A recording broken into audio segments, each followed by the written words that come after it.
Altas emoções. Essa parece ser a tônica na MEC nos últimos meses e nos últimos dias, em particular, na preparação para esse evento, como nós vamos ver por aqui. Bem-vindos ao Fórum AMEC de Investidores em 2015. Muita coisa mudou desde o nosso 6º seminário, no final de 2013. Mudamos a data, mudamos o formato, até mesmo o nome do nosso evento. Tudo isso baseado no aprendizado e no feedback dos nossos associados, que recebemos a cada ano. Mas, antes de mais nada, eu queria agradecer e salientar a parceria entre a AMEC e o INSPER para a realização desse evento. Nós temos com o nosso anfitrião e patrocinador muitas afinidades de princípios e iniciativas. Esperamos que esse fórum, como dizia aquele filme antigo, seja somente o início de uma bela amizade. E é importante que seja, porque os desafios pela frente são muitos. Como mostra a nossa agenda de hoje, o mercado de capitais continua assolado por vários tipos de desafios. Os investidores que acreditam no Brasil e acreditam no nosso mercado, volta e meia descobrem que aqueles títulos que compraram representavam uma fração muito inferior do fluxo de caixa da empresa do que era prometido. E tem sido assim, ano após ano. E, portanto, esse é o tema do nosso debate. Como podemos reverter esse quadro? A experiência dos nossos associados indica que estamos falando do contraste entre forma e essência. A temática dos nossos eventos é sempre muito importante.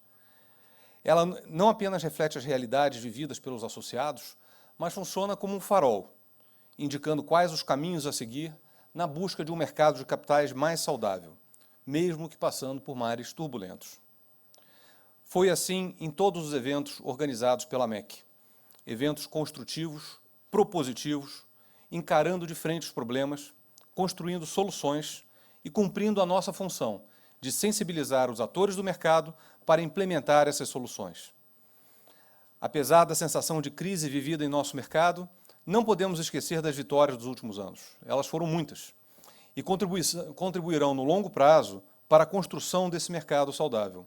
Por exemplo, os avanços nos direitos dos acionistas em influenciar as assembleias e a composição das administrações das empresas, o chamado Proxy Access, evoluiu mais no Brasil do que talvez em qualquer outro país do mundo.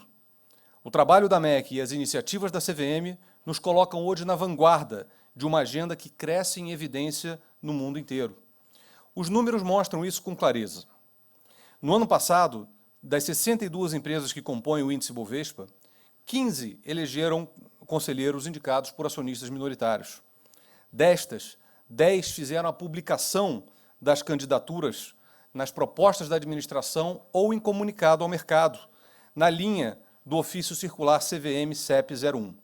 Em 2015, os números cresceram, 22 empresas com conselheiros indicados por minoritários, sendo 13 publicando as candidaturas antecipadamente.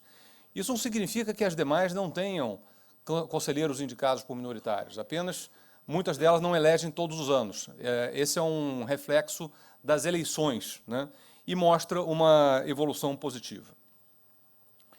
Eu não posso deixar de fazer referência às decisões históricas da CVM tomadas nessa semana, a respeito da responsabilização de controladores e empresas de economia mista. Sem dúvida, um assunto urgente que teve resposta corajosa do regulador. Um ingrediente interessante para o nosso painel de encerramento com o professor Lazzarini e com a Flávia Mouta, diretora da BMF Bovespa. Mas nós não podemos nos acomodar nas nossas vitórias ou mesmo desanimar pela sua aparente insignificância frente ao tamanho dos desafios que temos pela frente. Devemos seguir em frente, fiéis aos nossos princípios, resilientes, indignados. O poeta italiano já dizia que os lugares mais quentes do inferno estão reservados àqueles que, em épocas de crise moral, mantiveram-se neutros. Disso não seremos acusados. Na crise ou na bonança, a AMEC vem agindo há 8 anos com vigor e consistência. Sem dúvidas, vivemos um período de crise moral, e crise financeira, e crise do mercado. Mais do que nunca, a insistência nos princípios se faz presente.